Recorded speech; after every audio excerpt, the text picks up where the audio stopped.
All right, you are listening to the Mari Mukonda show on Salam Media. As a breastfeeding mother, you're always making milk. You are basically a milk making machine 24 hours a day. There isn't a moment in the day that your body isn't actively making milk for your little one. Many breastfeeding or nursing moms report feeling constantly hungry, and this hunger comes from the amount of calories that your body uses making each ounce of milk. There are, however, some things that you can eat which will increase milk supply, and things that you should avoid eating just for the healthier nutrients of your baby. So, joining me on the line right now is Mary Comerce, and she's going to be telling us more about what to eat and what you can't eat. Mary is the founder of the Health Coach Academy. Good morning, Mary.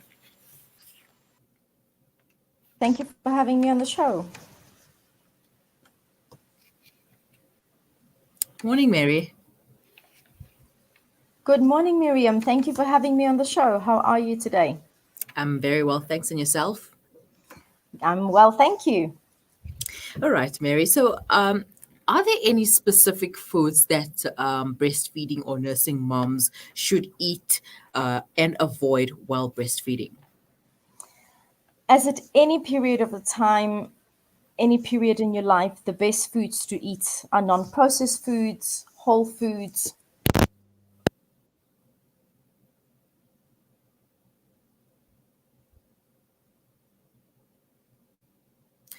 Mary, your mic is muted. We cannot hear you. Good morning, Miriam. Can you hear me now? Yes, I can hear you. Fantastic. Sorry about the technical difficulty. No problem. So to answer your question, as at any period of your life, the best foods to eat are whole foods, non-processed foods, foods that will promote our health. And during the time of breastfeeding, we are building a superhuman. So this is the most important time to be eating whole food. There aren't so many foods that are best to be eaten, but there are some that are best avoided, as I mentioned, foods that do not benefit our health.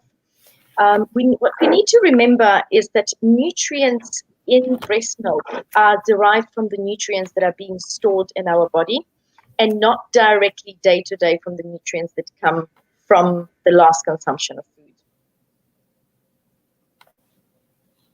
Mhm. All right. Now, while pregnant, are there any foods that one should avoid? Well, the best foods to avoid, once again, would be processed foods. Chocolate can give a little bit of irritation to some babies.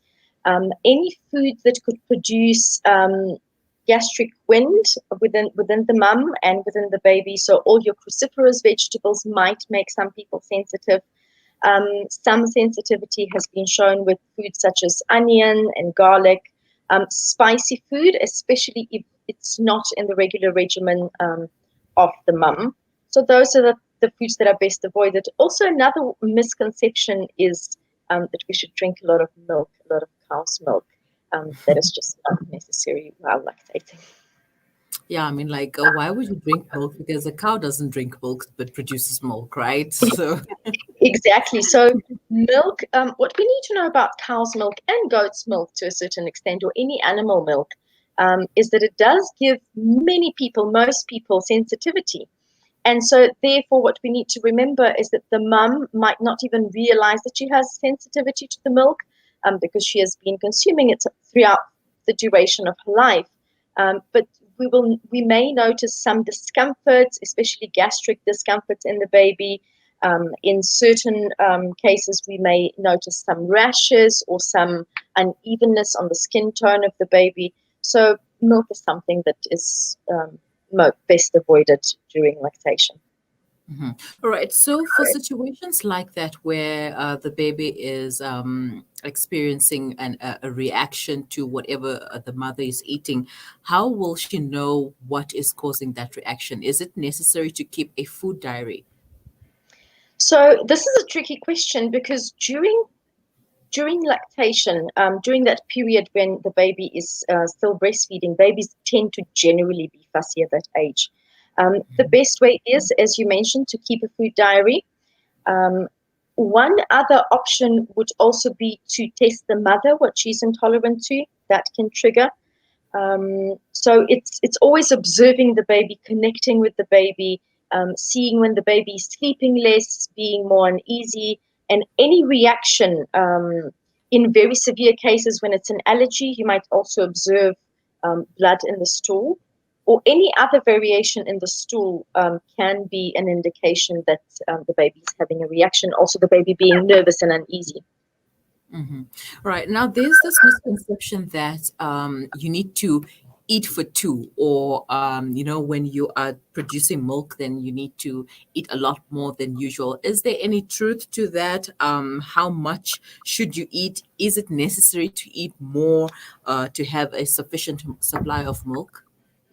Oh, that is a very good question. So, eating for two is a very relative question. You need to eat enough nutrients for two, not enough quantity of food. So, in other words, what we should strive to do during the lactation period, especially, is to have nutrient dense foods, and that is foods as close as possible to the way it is in nature.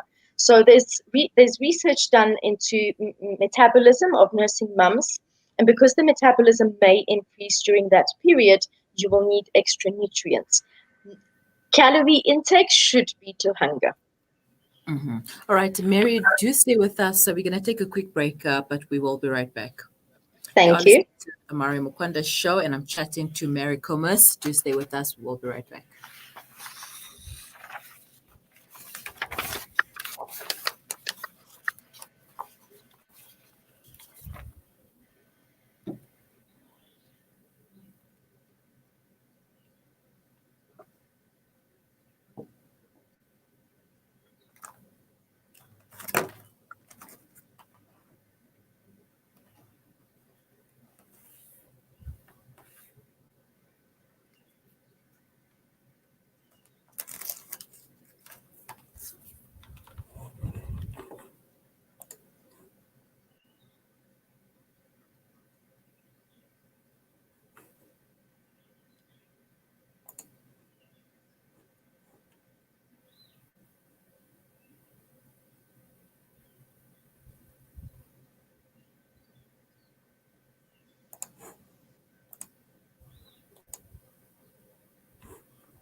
Welcome back. You are listening to the Mari Mukwanda Show on Salam Media, and I am chatting to Mary Comerce, the founder of the Health Coach Academy, and we are finding out what foods can you eat when you are breastfeeding, and what foods you should avoid, as well as how much food you should eat. Mary, thank you for joining me once again. I heard that. Some foods, or rather some ingredients like fenugreek, are good for their lactogenic properties. What other food groups or ingredients are there that will increase milk supply? Thank you for the question. Yes, there are certain foods that we call lactogenic, in other words, that promote the amount of milk that we could produce. Fennel is a very good one. Fenugreek, as you said, making tea out of them, those would promote the amount of milk. However, there's a very common misconception that I've heard from many clients. Many clients have asked me, well, what about milk stout, which is a type of beer? Unfortunately, this is an old wives' tale.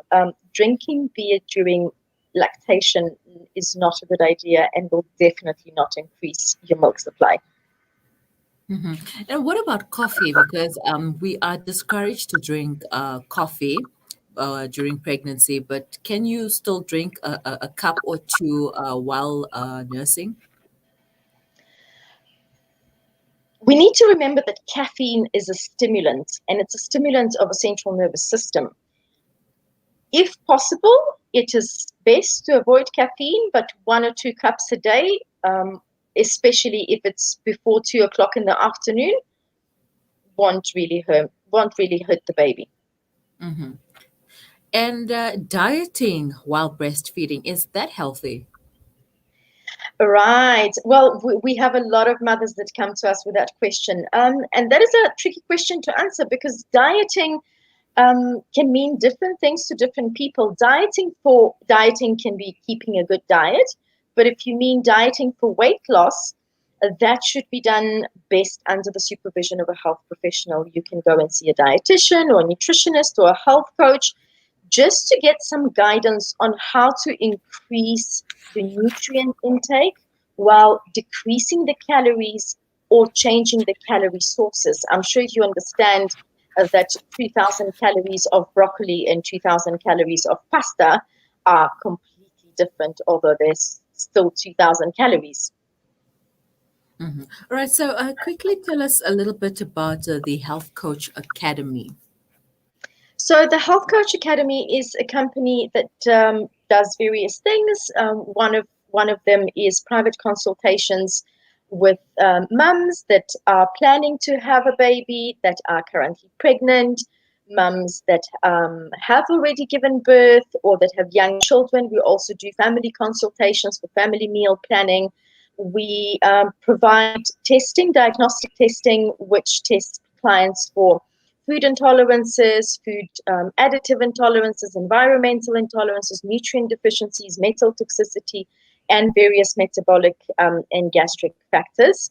We speak at different summits, do different workshops.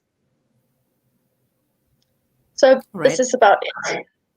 Okay. How can people get some more information? Are you on social media?